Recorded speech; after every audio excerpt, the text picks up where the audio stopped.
one book I absolutely adore that hasn't been made into a film yet that should be is Noughts and Crosses by Mallory Blackley.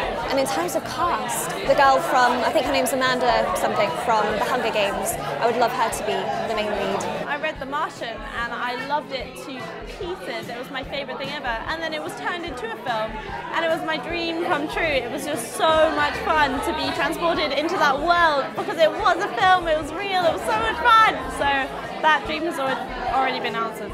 There's a book called Burial Rites, which is amazing. It's a fantastic book, set in Iceland in the late 1800s.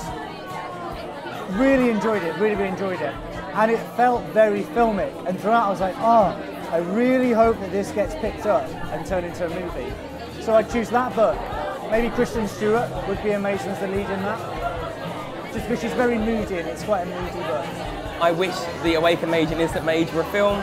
I wish Eragon was remade, because we all know, if you've seen Eragon the film, yeah, it weren't great, so that needs to be redone. All my friends are superheroes, and I would cast me in the lead role. It's an amazing little novella. I read it in about 3 hours and I cried at the end of it. It's incredible. It's about this guy who's a normal person, but all his friends are superheroes, and this villain is trying to make his girlfriend forget about him, and it's this race against time, and I want to play that man so much.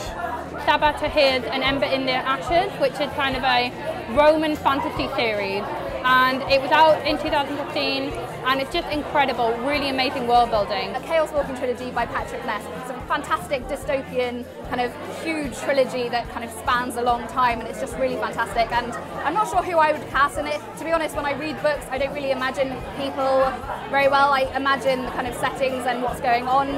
I would definitely want A Great and Terrible Beauty to be made into a film. It was like in production for years, but it just never happened. And I'd definitely cast Sophie Turner as the lead. That would be amazing.